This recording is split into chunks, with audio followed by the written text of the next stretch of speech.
agradecer a presença do Bruno, um colega nosso, oncologista, que hoje está totalmente dentro do nosso serviço, participa das nossas reuniões de segunda-feira, sempre contribuindo muito aí para o nosso conhecimento, principalmente na parte de oncologia. Tá? Então, hoje nós convidamos o Bruno, é oncologista com formação no INCA,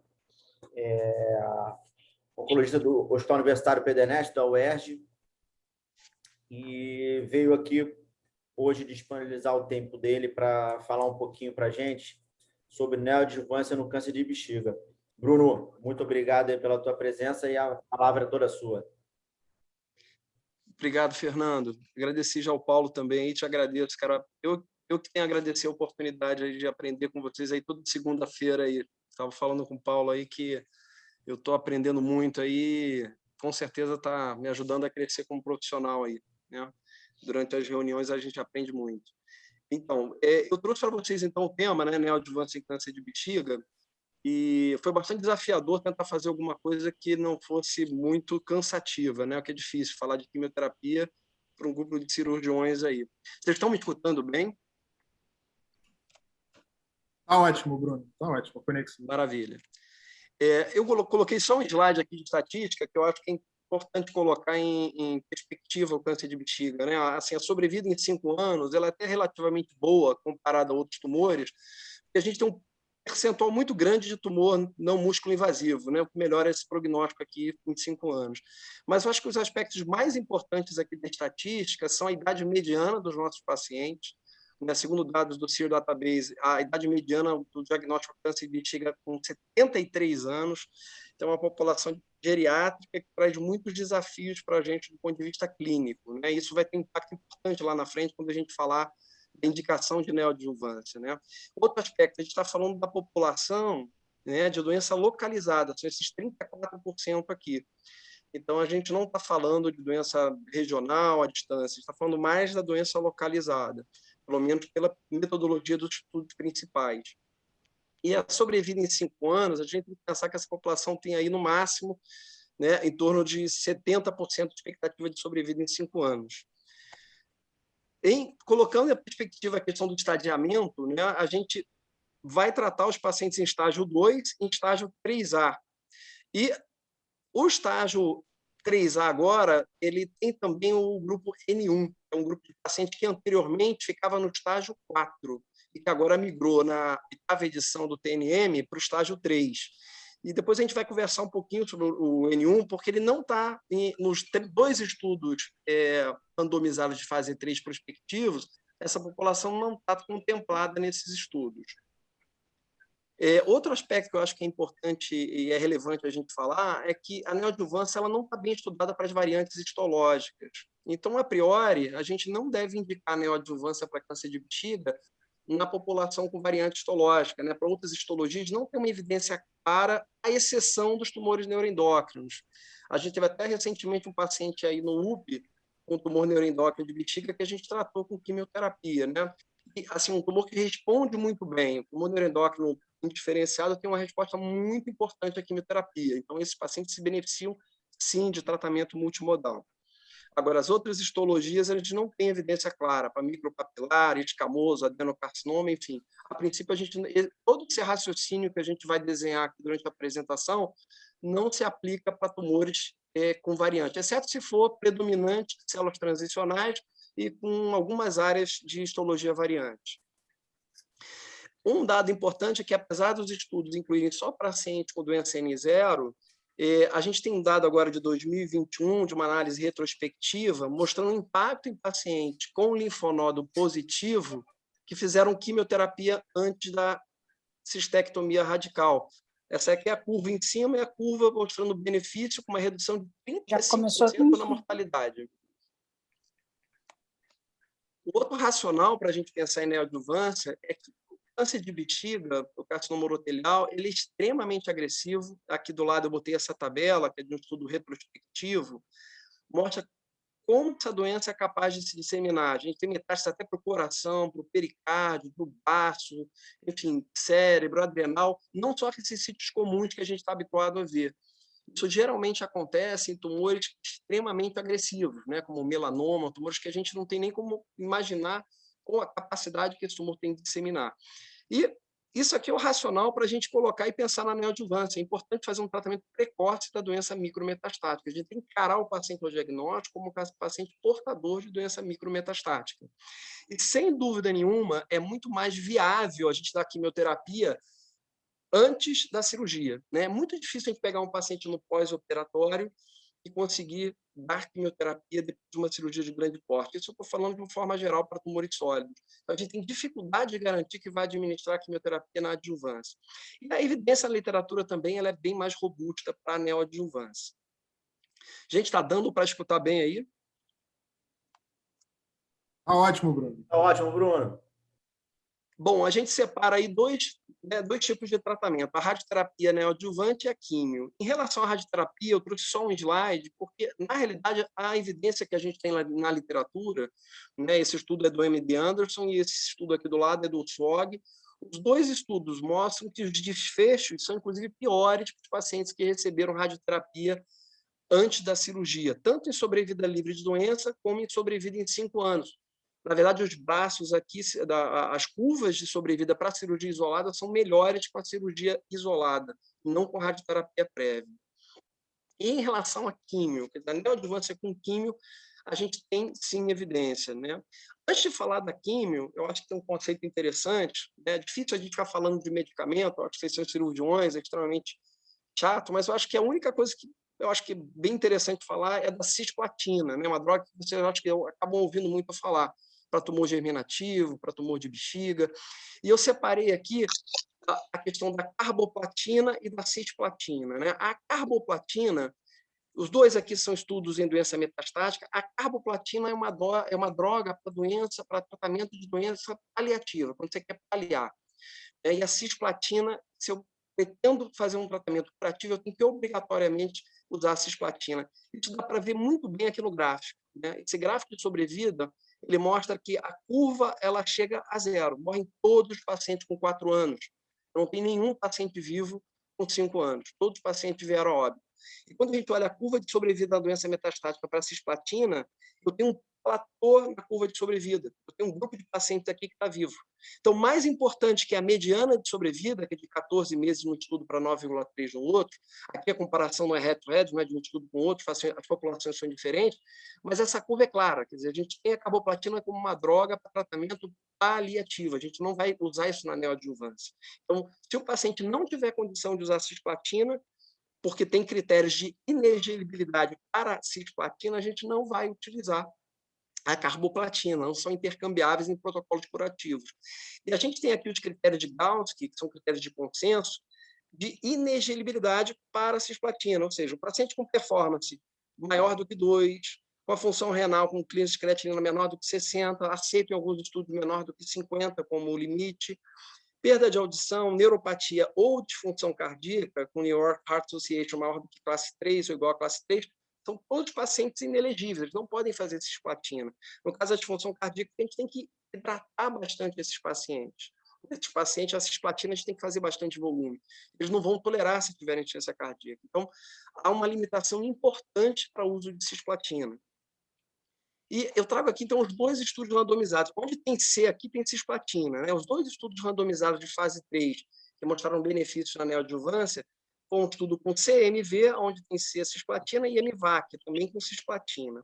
Eu vou apresentar esses dois estudos, o desenho dos dois. O do CMV foi publicado a primeira vez em 1999. Gente, assim, o tratamento neoadjuvante para câncer de bexiga, a gente está usando até hoje quimioterapia, a gente está usando um protocolo de 30 anos atrás, a gente não conseguiu ainda virar essa página. A gente está tendo muita coisa nova para doença metastática, para doença avançada, mas na neoadjuvância a gente está lá atrás ainda. Vou mostrar para vocês isso. Assim, essa primeira publicação foi na Lancet em 99. Ela foi, na verdade, não teve diferença estatística entre as curvas de sobrevida, mas no segmento de longo prazo desse estudo, é isso que eu vou mostrar para vocês, em 2011, foi observada a diferença. Esse é o desenho do estudo. O desenho do estudo, quais são os pacientes elegíveis a um protocolo de neoadjuvância?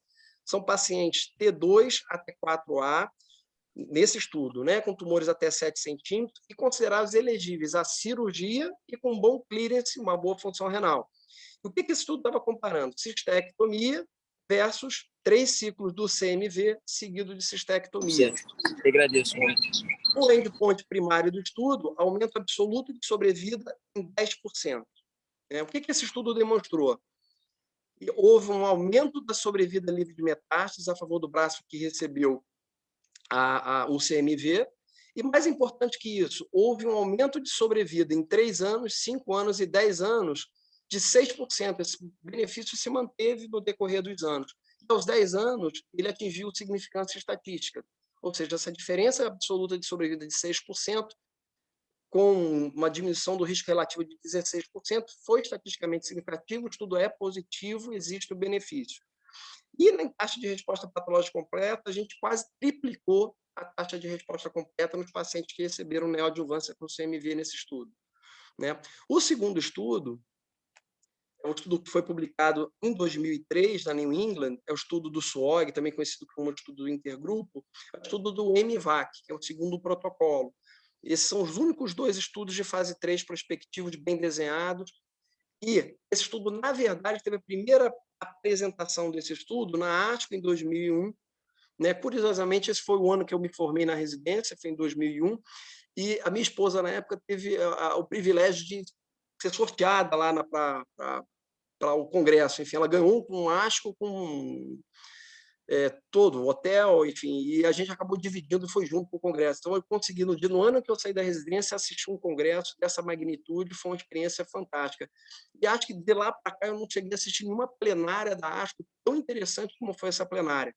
Essa foi a discussão do estudo dentro da plenária da ASCO, e a Cora Sternberg, ela criticou muito o estudo na época. Eu saí lá do congresso achando que eu nunca ia dar MVAC neoadjuvante com o paciente, e apesar do autor, que era o segundo autor, o Jim Bajorin, ele ter defendido o MVAC, a Cora colocou vários argumentos estatísticos contrários, a ponto de, no final, a Einhorn, que era presidente da mesa, dizer, olha, não vale a pena entrar num debate com a Cora Sternberg, porque a coisa ficou feia.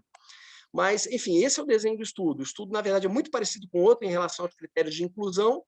Aqui a diferença é que um braço é cistectomia e o outro são 3 ciclos do MVAC, agora não é CMV, seguido de cistectomia radical, e o endpoint primário de estudo extremamente ambicioso. Esse estudo que ele queria comparar a sobrevida, mostrando um ganho de 50% na sobrevida mediana a favor da quimioterapia. É um ganho astronômico, ganhar 50%. O que esse estudo conseguiu demonstrar? Um ganho de 31 meses de sobrevida. A diferença foi de 77 meses de sobrevida mediana a favor do braço que recebeu o MVAC, versus 46 meses para o grupo que foi direto para a cistectomia. Foi considerado um estudo positivo, apesar do P bicaldado de 0,06 por toda a comunidade oncológica. Essa diferença foi maior para os pacientes com doença extravesical, T3 e T4A, em relação ao grupo de pacientes com doença confinada à parede vesical, T2. Outro aspecto interessante é que o grupo que mais se beneficiou da quimioterapia foram os pacientes que foram a resposta patológica completa. Essas são as 2 curvas de pacientes, ou que foi a resposta completa com a RTU, ou que foi a resposta completa com a quimioterapia. E a diferença foi muito grande de um braço para o outro. Aqueles pacientes submetidos apenas à RTU antes da cistectomia, 15% de taxa de resposta completa. Aqueles que receberam MVAC, 38%, mostrando o impacto da quimioterapia em termos de resposta PT0. E um outro aspecto muito importante desse estudo foi desmitificar a questão da feasibilidade de realizar uma cirurgia após quimioterapia, uma quimioterapia tóxica, e a questão de não aumentar a mortalidade. Aqui são dados do próprio estudo mostrando que o percentual de pacientes operados nos 2 braços foi idêntico, 80% nos 2 braços, ao percentual de complicações de infecções de ferida, decência de ferida e fístula urinária foi até menor para o braço que recebeu a MVAC, surpreendentemente. E o mais importante, na tabela de toxicidade grau 3 e 4, grau 3 são toxicidades pelo CTC moderadas e grau 4 são toxicidades severas, e o grau 5 é morte. Quando a gente compara aqui os 2 braços, os números são quase que idênticos, entre a cistectomia sozinha e MVAC antes da cistectomia, mostrando que e foi bastante seguro para esse grupo, não aumentou a taxa de complicação pós-operatória no grupo de pacientes que recebeu o MVAC. E a gente tem também meta-análise. Enfim, em 2005 foi publicada uma meta-análise, e um dado interessante da meta-análise é observar que, nesses 3 primeiros estudos da meta-análise, o uso de cisplatina isolado, droga única, single agent, não é benéfico. Na verdade, os pacientes não têm benefício. No resultado final da meta-análise do Forest Plot, a gente vê um 5% de benefício absoluto em 5 anos nessa meta-análise a favor dos pacientes que receberam quimioterapia. Um benefício pequeno, mas sustentado, ele se repete de novo esse número nessa faixa entre 5% e 6%, melhorando a sobrevida de 45% para 50% em 5 anos, comprovando o benefício da quimioterapia neoadjuvante. Esse dado aqui de um estudo retrospectivo é muito interessante, porque a gente vai começar a falar agora de outros protocolos. E esses outros protocolos que a gente usa na prática, na verdade, a gente não tem estudo de fase 3 randomizado, prospectivo, controlado. Mas mostra que na prática clínica a gente acabou adotando outros esquemas para fazer neoadjuvância. Esse estudo é um estudo que foi realizado em 25 centros, no Canadá, nos Estados Unidos e na Europa, vários centros europeus, que recrutou 935 pacientes que tinham feito pelo menos 3 ciclos de quimioterapia seguido de cistectomia. E o objetivo primário era avaliar a resposta patológica completa e quais os protocolos que tinham sido administrados.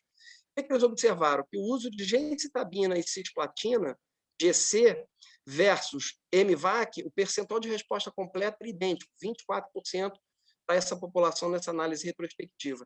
Mas o dado mais interessante aqui é que o número, mais de 60% dos pacientes nesses centros, americano, canadense e europeu, viam, na realidade, utilizando gemcitabina e cisplatina como primeiro protocolo, ou MVAC, como segundo protocolo, como segunda escolha.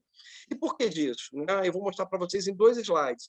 Existia, antes da publicação dos estudos de neoadjuvância, estudo na doença metastática, mostrando que gemcitabina e cisplatina, voltando aqui, gemcitabina e cisplatina em relação ao MVAC não mostrava diferença de sobrevida, as curvas de sobrevida são idênticas, mas com melhor perfil de segurança, de tolerabilidade. Então, como que a gemcitabina e a cisplatina foi adotada para a neoadjuvância, mas é uma extrapolação. A mesma coisa aconteceu para o DD-MVAC. O dose-dense MVAC é um protocolo feito com menos tempo, feito em 14 dias, em lugar de 28 dias, um fator de crescimento. Teve mais taxa de resposta e foi feito em menos tempo e com menos toxicidade. As curvas de sobrevida não tem diferença nenhuma. Então, passou a se entender que o DD-MVAC, o MVAC com dose densa, é um protocolo menos tóxico, feito em menos tempo, e que isso traria benefícios.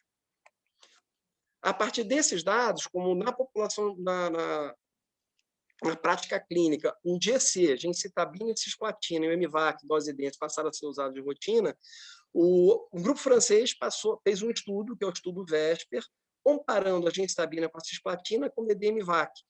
Esse estudo foi apresentado agora na ASCO geniturinário em 2020 e mostra uma tendência nos desfechos iniciais de resposta patológica, uma tendência à superioridade do DD-MVAC em relação à gemcitabina e cis. Na prática, a gente não tem ainda uma evidência clara de qual é superior. Esse estudo possivelmente vai conseguir mostrar isso. A gente tem que aguardar os desfechos aí de sobrevida livre de progressão em 3 anos, que é o objetivo primário desse estudo GETUB V05. A partir desses estudos, o NCCN recomenda, então, resumindo tudo isso que eu falei, recomenda como regimes preferenciais para neoadjuvância o DD-MVAC ou gemcitabina e cisplatina por 4 ciclos. E outros regimes recomendados seria o regime baseado em CMV. Mas, sem dúvida, os regimes de escolha são o DD-MVAC, a gemcitabina e a cis. E a cisplatina por 3 a 4 ciclos, o DD-MVAC, e por 4 ciclos a gemcitabina e a cisplatina. Biomarcadores. Eu coloquei um slide só sobre biomarcadores, vocês vão entender por quê. A gente tem já os subtipos moleculares de câncer de bexiga bem definidos a partir do TCGA. No entanto, apesar da gente ter todos os biomarcadores relacionados a esses subtipos, esses alvos moleculares ainda não estão validados para tratamento na neoadjuvância. A gente tem alguns desses alvos já validados para tratamento na doença metastática, como é o FGFR3 aqui no canto, no subtipo luminal papilar. A gente tem o PDL1 para tratamento com imunoterapia, mas, enfim, só na doença metastática. A gente não tem esses marcadores para uso na neoadjuvância. Mas, apesar disso, a gente tem novos horizontes, a gente tem estudos em andamento. Tá? Eu vou apresentar aqui 3 estudos rapidamente para vocês, que foram apresentados recentemente. São estudos de braço único, de fase 2, que mostra, com imunoterapia, aqui a gente está falando de 3 imunoterápicos, o pembrolizumab, o atezolizumab e o ipinivo, que usa para rim também no grupo de risco intermediário pobre. Mostrando uma taxa de resposta patológica completa de 42%, 29% e 46% para uma população não selecionada por biomarcador, mostrando como é encorajadora a taxa de resposta patológica completa para a imunoterapia nos pacientes com câncer de bexiga na neoadjuvância. Mas o mais interessante, a gente já tem dado perioperatório na adjuvância.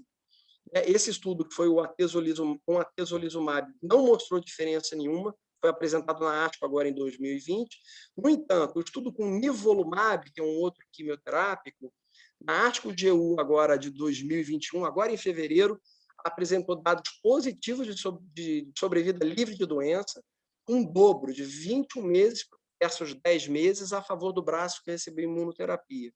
Muito provavelmente o FDA vai aprovar o uso de nivolumab adjuvante, tanto na população que recebeu neoadjuvância com químio, quanto na população que foi direto à cistectomia. Isso ainda não está aprovado, acabou de ser apresentado, mas possivelmente isso vai acontecer. Aqui, resumidamente, qual é a penetrância da indicação da neoadjuvância? Isso aqui são dados do National Cancer Database, que captura aproximadamente 70% dos pacientes com diagnóstico de câncer nos Estados Unidos, e o percentual lá vem aumentando de 2006 até 2010, no entanto, da ordem de 19,6% na média só, muito baixo. E se a gente pegar um estudo mais contemporâneo, olha aqui embaixo, percentual, mesma coisa, 19% é o percentual de pacientes que recebem neoadjuvância. E eu acho que, sem dúvida nenhuma, o aspecto principal que faz com que limite a gente a usar a quimioterapia na neoadjuvância são os aspectos clínicos. Esses pacientes, essa publicação é agora de 2020, é um fluxograma para tratamento de câncer de bexiga na população geriátrica, e como eu mostrei no início lá na estatística, a gente tem uma população, a idade mediana ao diagnóstico de 73 anos, então a gente está falando de uma população geriátrica. E a gente pode correr aqui para o lado e falar da população frágil, em que a gente não vai oferecer muita coisa, a gente ou vai oferecer, naquela que não está sintomática, suporte clínico, paliativo, ou naquela sintomática a gente pode eventualmente pensar em terapia focal paliativa com rádio ou ressecção transuretral. Mas a população que a gente realmente vai tratar é a população fit, com bom estado geral, que a gente vai discutir a neoadjuvância. Nessa população vulnerável, será que a gente consegue um grande número das intervenções levar a tratamento neoadjuvante? Possivelmente não, talvez 15%, 20% dessa população vai se transformar numa população em condições de fazer cisplatina neoadjuvante. Então, acho que a explicação do porquê a gente usa tão pouco é porque realmente é muito difícil. Se a gente for pegar os critérios de inclusão aqui para incluir a população, isso tudo aqui tem que estar presente. Paciente T2 até 4A, PS 0 e 1, clearance tem que ser muito bom, função hepática normal, hematológica normal, enfim. A gente tem que ter um paciente muito bem. E aqui eu não estou nem falando dos critérios de exclusão, que são aqueles de Gauss, que é para cisplatina, enfim. Não é qualquer um que vai receber neoadjuvância.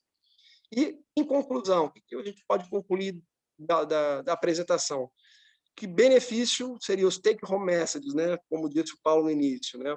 Benefício de sobrevida com QT neoadjuvante é categoria 1 de evidência, isso não tem dúvida. Na verdade, o benefício realmente é pequeno, ele é modesto, né? Não é qualquer paciente que vai se beneficiar, a seleção é importante, mas o benefício está bem documentado.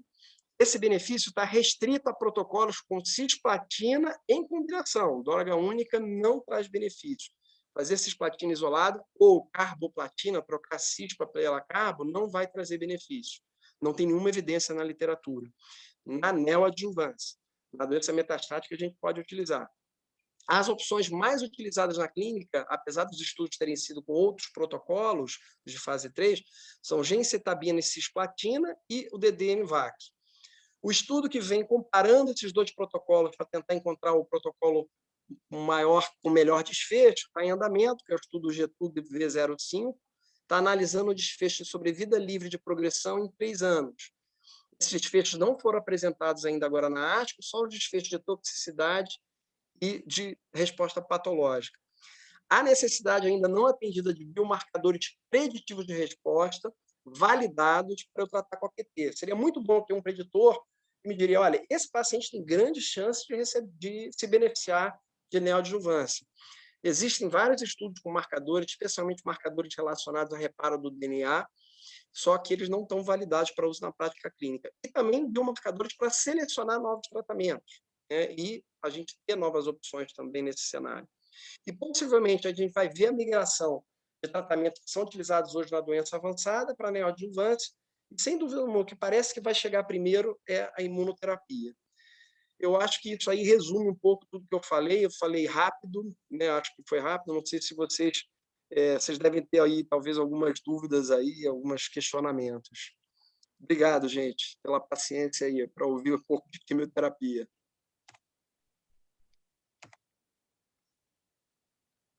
Bruno. Olá. Muito obrigado, Bruno. Excelente a sua apresentação. Temas extremamente atuais, você já botou aí o guideline da NCCN agora, de 2021, os dados da ASCO GU 21, que foi agora, se eu não me engano, tem 3 semanas. Mais uma vez, te agradecer a participação. Eu vou tentar tirar algumas dúvidas contigo rapidinho, depois a gente abre para quem quiser fazer as perguntas. O Paulo provavelmente também vai querer falar alguma coisa. A grande questão é como você falou, né? Você frisou. Já faz parte dos guidelines, a gente sabe da resposta satisfatória que a QT neoadjuvante tem, só que é encontrar o paciente ideal, né? Que aquele paciente se enquadre em todos os fatores. E, geralmente, o nosso paciente com o câncer de bexiga, pelo menos o câncer de bexiga músculo invasivo, que seriam os candidatos à cistectomia, eles já são doentes já com uma idade mais avançada e já não tem um performance status muito bom, muitos deles já têm alguma alteração de função renal. E isso que acaba sendo um grande problema em conseguir incluir os pacientes nesses protocolos. Uma dúvida que eu queria tirar contigo. Você falou de nivolumab, né? A gente tem visto aí, principalmente no rim, uma resposta muito satisfatória à imunoterapia. Isso aí chega a ser empolgante, né? É uma doença que nós antes não tínhamos resposta nenhuma e hoje temos visto respostas muito satisfatórias e trabalhos aí, como você citou esse que foi apresentado agora na ASCO GU, falando sobre o nivolumab. O que eu ia te perguntar, nesse caso foi o nivolumab adjuvante, né? Não foi neoadjuvante. Teria algum critério de inclusão menos rígido do que dos pacientes da QT neoadjuvante nesse trabalho que foi apresentado? Esse trabalho que foi o Checkmate 274, ele incluiu, na verdade, 2 populações, né, com critérios diferentes. Ele incluiu uma população que tinha recebido neoadjuvância e uma população que não tinha recebido neoadjuvância com platina. A que não tinha recebido neoadjuvância com platina, ela obrigatoriamente tinha que ser o paciente ou declinado de indicação ou não ser elegível à platina, para não ter uma questão antiética, já que você teria um tratamento eficaz e você estaria negando ao paciente essa possibilidade. Então, eram pacientes não elegíveis à platina, se caso eles não tivessem recebido neoadjuvância. Mas naqueles que tinham recebido neoadjuvância, eles realmente iam ficar em controle. Então, dá algo mais ou não dá, não tem nada antiético nisso. Você está tentando oferecer algum desfecho melhor usando imunoterapia, né? Então, a população é um pouquinho diferente. Para quem fez neoadjuvância, ela estaria indicado fazer o nivolumab, ele entraria no estudo. Se ele fosse T2, ele já entraria no estudo, já seria candidato, tá, entre os critérios de inclusão. Para o paciente que não havia feito neoadjuvância, T3, T4, linfonodo positivo, que era o critério de inclusão no estudo. Ótimo. Agora, o que a gente viu, na verdade, neo, são aqueles 3 estudos que eu tentei apresentar rapidamente, que mostra, assim, consistentemente, uma taxa de resposta da ordem de 40%, sendo que, se a gente selecionar por biomarcador, o biomarcador que se usa é o PDL1 para imunoterapia. Aqueles que expressam PDL1, que o tecido expressa PDL1, chega a taxa de resposta acima de 50%, coisa que a gente não viu isso com nenhum protocolo ainda de quimioterapia. Óbvio que isso é estudo de fase 2, uma população pequena, né, selecionada, mas cria um encorajamento muito grande, uma expectativa muito grande. E agora, na adjuvância, com esse benefício no desfecho de sobrevida livre de doença, de 10 meses, né, dobrou, chama atenção que a gente vai chegar lá, quer dizer, isso aí vai acabar indo para a neoadjuvância, a gente vai acabar provando, mas vai aprovar primeiro na adjuvância. Isso vai entrar na adjuvância. A gente fica na expectativa e fica empolgado aí com os resultados. Mas, mais uma vez, muito obrigado, Bruno. Nada, o prazer foi meu. O Bruno, parabéns pela apresentação, foi fenomenal, slides muito claros, muito atualizados. Muito obrigado mesmo pela sua disponibilidade. Hoje eu estava conversando com o residente terceiro ano, o Iron, e eles estavam falando que às vezes se perdem, né? Porque são assuntos muito difíceis, muitas das vezes. Como você falou mesmo, nós somos cirurgiões, urologistas, mas a gente tem interesse, até porque isso aí, a neoadjuvância, tem tudo a ver com a cirurgia, né? Então, agora a gente está com a ideia, né, de sempre trazer esse take-home message, né, que foi essas conclusões aí que você falou. Eu queria trazer alguns take-home messages aqui, eu queria ver se você concorda comigo e deixar uma pergunta para você. Eu já vou fazer a pergunta e vou partir para os take-home messages, né? A pergunta que eu quero fazer é o seguinte: lá na UERJ, a gente nunca conseguiu implementar, né, protocolos de neoadjuvância por uma dificuldade muito grande do ponto de vista prático, né? Você faz a neoadjuvância, eu confesso que a gente até tem esses pacientes, né? Porque a gente tem tanto volume ali que vem pacientes de todos os tipos, né?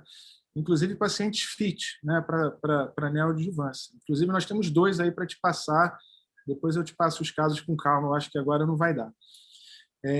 Mas eu quero saber, para que você me responda lá no Pedernest, como é que a gente consegue fazer isso, se a gente consegue implementar, se é com gemcitabina e cisplatina, tá? Essa é a pergunta que eu vou deixar. Mas eu quero fazer um take-home message, eu quero ver se você concorda comigo, né? Nós, como urologistas cirurgiões, a gente tem que pensar no seguinte, né? A neoadjuvância tem ganho de sobrevida, né? A gente sabe que a cistectomia é o padrão ouro de tratamento do tumor de bexiga invasiva. A gente tem protocolo de preservação vesical atuais também, categoria 1 de evidência, mas a cistectomia é o padrão ouro, é o que a gente faz, nós somos cirurgiões.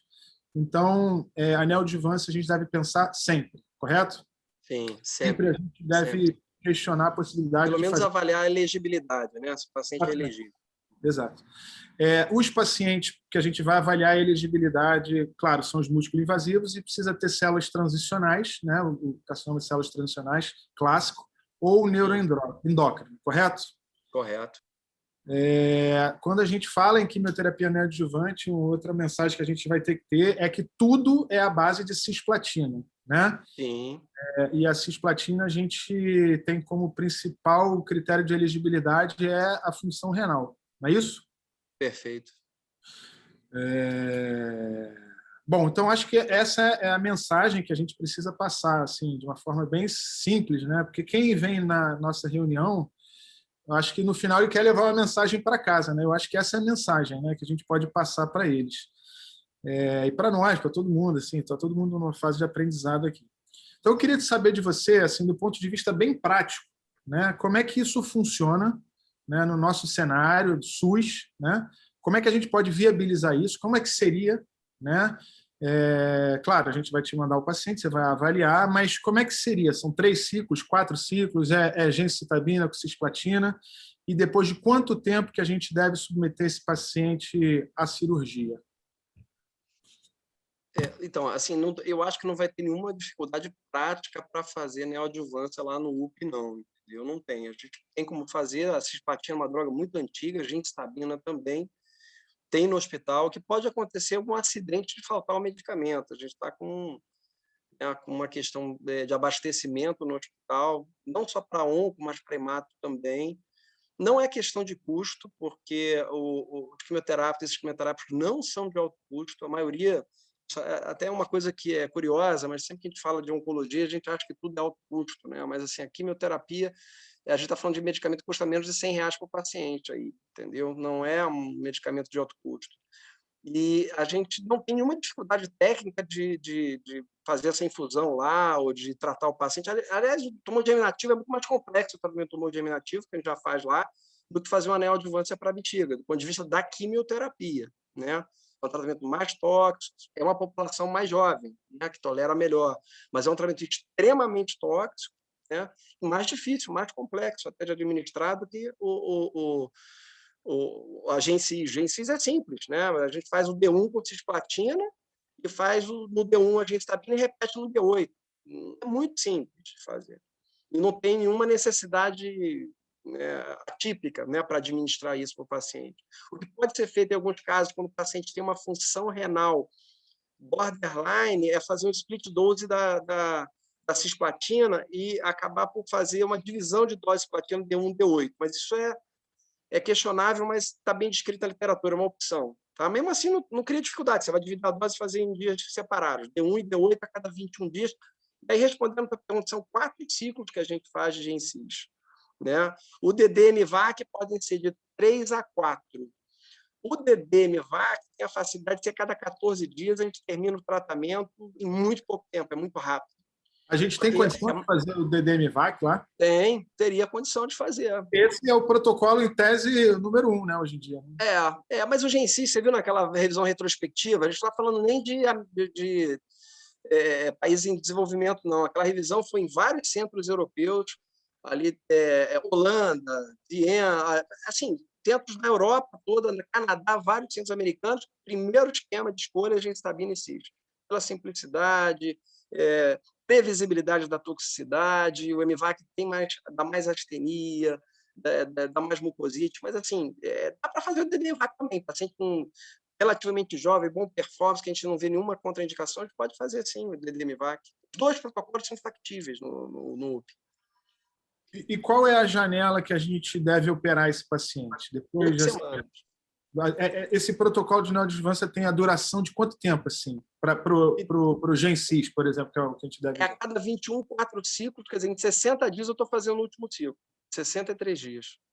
Aí, em 2 meses de neoadjuvância... Mais ou menos isso, 2 para 3 meses. Agora, o DDMVAC, em 34 dias eu fiz 3 ciclos. Eu estou fazendo já o último ciclo com 34 dias. E eu escolhi fazer 3 ciclos. Ou seja, em 34 dias eu estou aplicando, não posso operar nesse momento, mas estou aplicando, já iniciando o 3º ciclo. É muito rápido. É metade do tempo e com menos toxicidade do que o MVAC tradicional. E com taxas de resposta maiores. Então, assim, o DDMVAC ele substitui o MVAC. Né? E é muito rápido, você administra muito rápido os ciclos, porque eles são com fator de crescimento, né, com filgrastim, com granuloquine, então é a cada 14 dias, rapidamente o paciente acaba o tratamento, muito rápido. E a gente opera depois de quanto tempo? 8 semanas, até 8 semanas. Até 8 semanas após o fim? Você pode, com 6 a 8 semanas, estar operando ele, é isso que vocês vão programar. Ele, com 28 dias, o paciente está, do ponto de vista hematológico, ele está bem, ele já recuperou medula, ele não vai estar plaquetopênico, e com 8 semanas, até 8 semanas, ele pode ser operado. Seria o ideal, cenário com 8 semanas. Bruno, deixa eu só te fazer uma pergunta, como entrou nesse assunto. O DDMVAC ele é menos tóxico do que o MVAC. Né? Existe ou foi feito algum trabalho, por exemplo, com critérios de inclusão estendidos por ser menos tóxico? Por exemplo, alguns pacientes que não se enquadrariam no MVAC poderiam se enquadrar no DDMVAC ou não teve resultado? Não, com esse desenho não. Tem estudos retrospectivos, tem séries de casos com DDMVAC, e estudo randomizado do MVAC com DDMVAC na doença metastática. E aí ele foi menos tóxico, feito em menos tempo, com menos toxicidade, melhor taxa de resposta global, e aumento da taxa de resposta também patológica completa. Então, assim, o DDMVAC ele é mais eficaz e é menos tóxico na doença avançada. Está comprovado, a gente não tem dúvida. Ele substituiu mesmo o MVAC. É difícil hoje alguém indicar, tanto que no NCCN ele coloca lá, a primeira opção, os regimes preferíveis, né? O DD-MVAC, e ele nem fala do MVAC tradicional, e GenCis. Eu queria abrir para perguntas aí da plateia.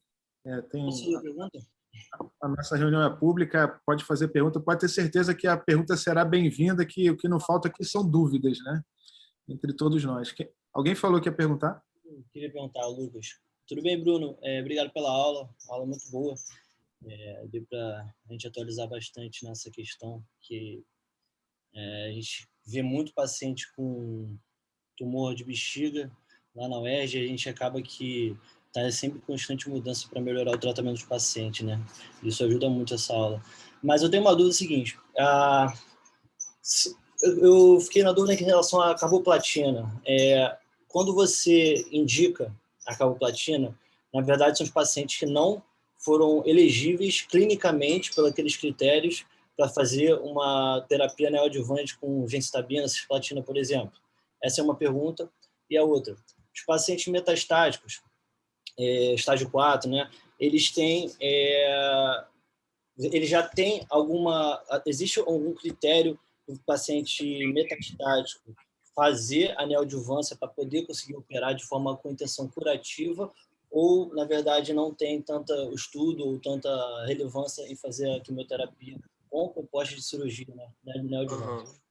A primeira pergunta, quando a gente compara, na verdade, quando a gente fala de neoadjuvância, está falando de uma tentativa de um tratamento curativo, a carboplatina não tem papel. Ou seja, se o paciente não puder fazer cisplatina, ele não é elegível à neoadjuvância. O paciente que deve ir para a cirurgia.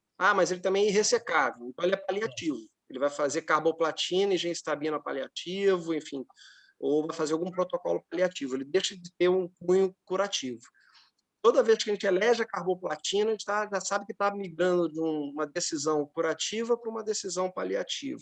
Isso ficou claro com aquela curva, né? Quando a gente viu aquele estudo de doença metastática, ficou claro. Isso vale para outros tumores também, de cabeça e pescoço, o próprio tumor germinativo, o estudo de carboplatina em tumor de testículo, deram água, assim, é muito inferior à cisplatina, né?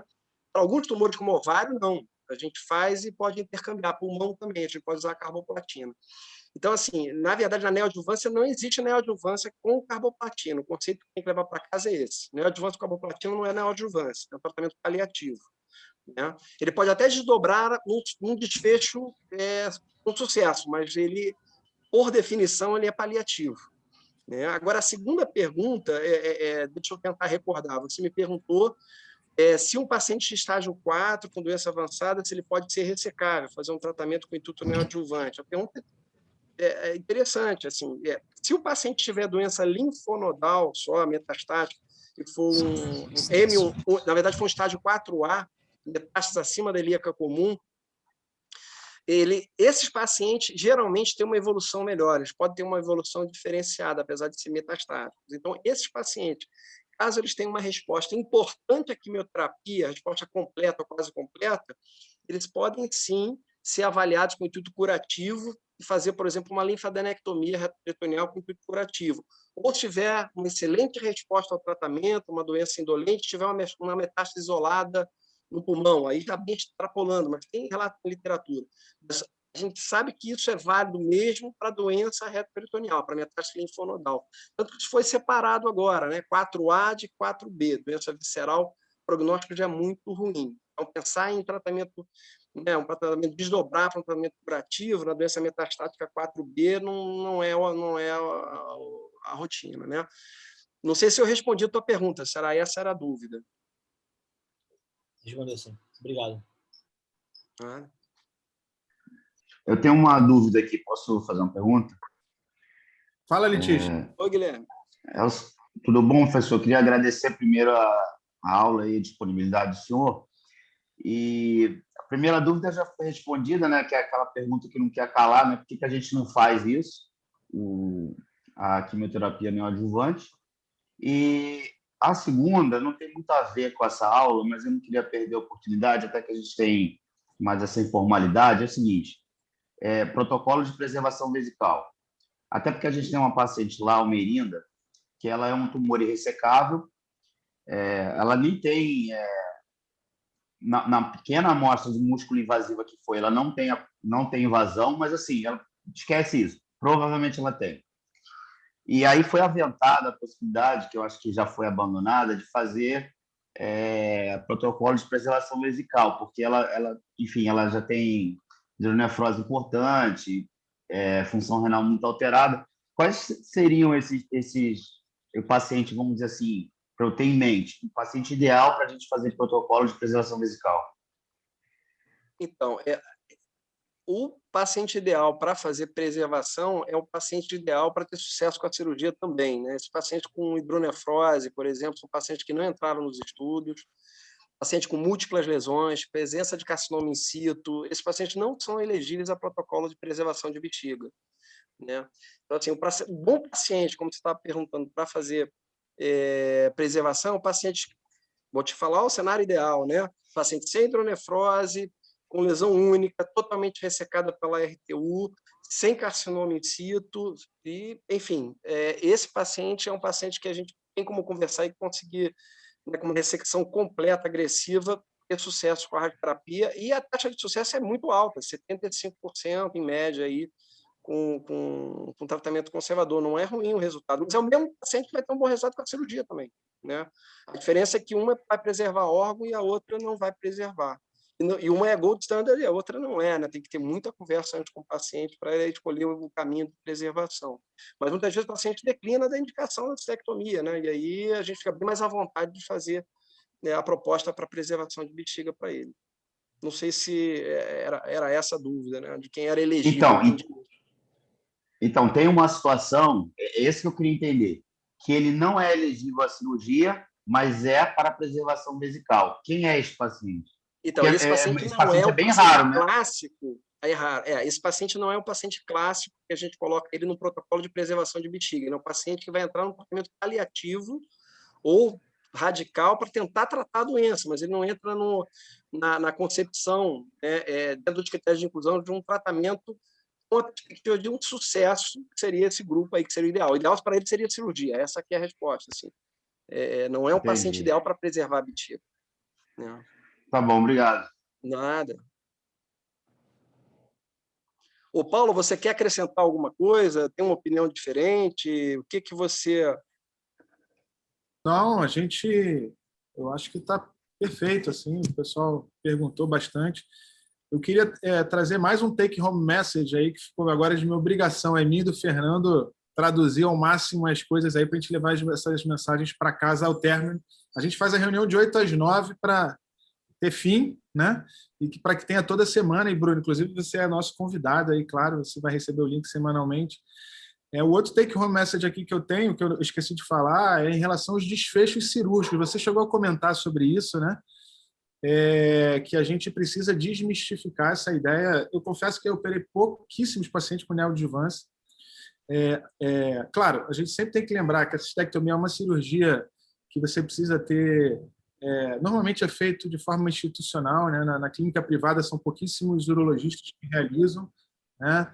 Geralmente são cirurgiões de alto volume. Lá no Pedernet nós temos um grupo que faz, o professor Fabrício, ele infelizmente não pôde estar presente hoje, mas ele é o que lidera aí o nosso grupo aí de bexiga, aí, de cistectomia, com vasta experiência já de anos. E, obviamente, que esses resultados eles vão sempre ser otimizados nesses lugares de referência, como nós somos.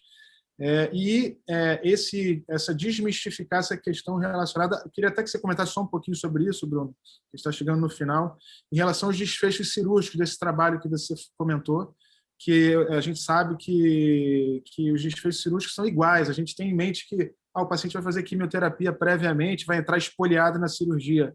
Quando, na verdade, você oferecendo a quimioterapia para o paciente que é fit, né, a quimioterapia elegível, ele vai ter um desfecho com ganho de sobrevida. E muitas das vezes, se você deixar isso para a adjuvância, você perde esse benefício e muitas das vezes o paciente acaba que ele é espoliado da própria cirurgia e não consegue receber a quimioterapia porque ele já perde a elegibilidade, né, o critério de elegibilidade para receber. Então, eu queria só que você comentasse isso, Bruno, para a gente encaminhar a reunião. esse aspecto foi um estudo randomizado, controlado, a gente não pode esquecer essa questão, né? Muitas vezes, quando a gente traz resultados de estudos randomizados, a gente tenta aplicar o mundo real da gente, né? Só que esses pacientes geralmente são pacientes ultra selecionados. PS01 é um paciente que o pesquisador já olha, ele demorou a entrar na sala, teve dificuldade, já não está muito inteiro, ele não entra no estudo. A verdade é essa, né? Então, assim, a gente tem que ter muito cuidado, que provavelmente esse resultado que a gente viu sem complicação, ele só vale para quem está muito bem mesmo, né? Quem tem todos aqueles critérios, tem que ficar muito atento. Eu acho que uma outra coisa que a gente tem que fazer nessa população geriátrica, não coloquei na apresentação, mas eu acho que é fundamental fazer, o índice performance status é um trabalho muito bonito que foi premiado em 2012 na ASCO, da doutora Arti Huria. Ela foi premiada como um dos maiores avanços do câncer no ano de 2012. Não foi pouca coisa, não. O trabalho dela foi criar um score para a população geriátrica, mostrando qual o risco que essa população teria, com 11 perguntas só, perguntas que qualquer um de nós médicos conseguimos fazer o paciente em 5 a 10 minutos no máximo. É um score que consegue discriminar com muita eficiência qual o risco que o paciente tem de ter toxicidade grau 3 e 4. Esse score, quem quiser até anotar aí, o score está no site mycarg.org, mycarg.org, C-A-R-G. Você entra no site, você encontra lá no cantinho, uma das opções, o questionário de toxicidade à quimioterapia e outro questionário para idoso. Ele consegue estabelecer para o idoso três scores de risco para toxicidade à quimioterapia, com percentuais diferentes.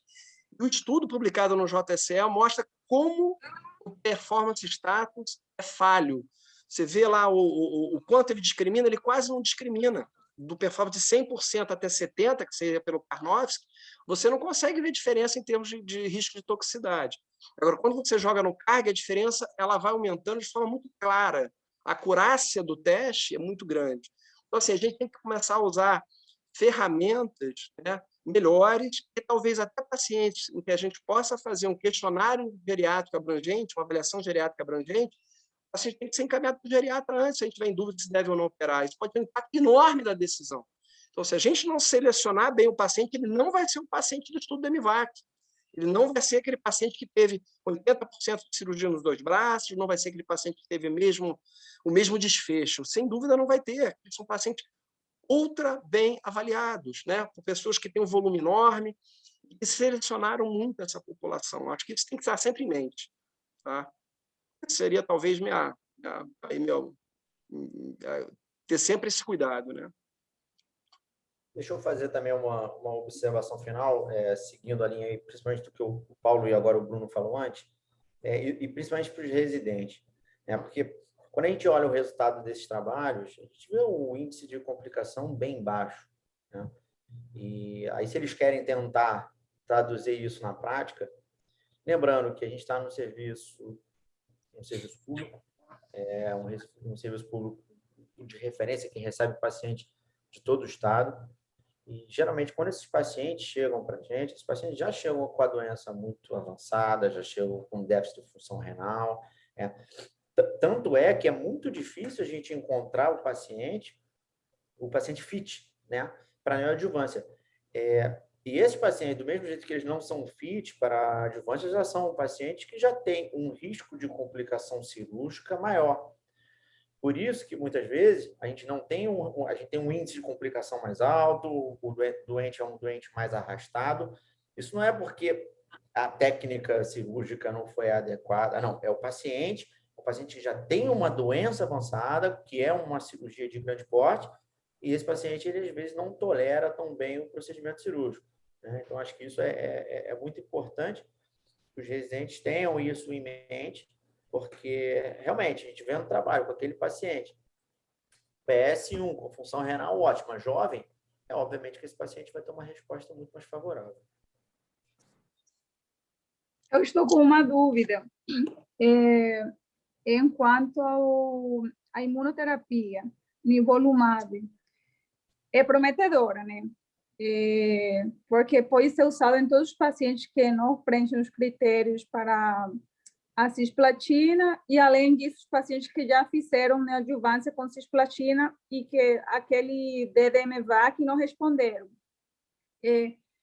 Quanto seria, então, o tempo os pacientes que têm o diagnóstico já, indicação de neoadjuvância, até fazer a cirurgia, depois da imunoterapia? O intervalo no estudo, os pacientes poderiam entrar em imunoterapia até 120 dias depois da cirurgia. Foi isso que você me perguntou? Qual é o intervalo até a imunoterapia? 120 dias. Era o limite no estudo. Que Ou é seja, maior pacientes... que a neoadjuvância convencional, né? Sim, bem maior, porque é pós-operatório, exatamente, é isso mesmo.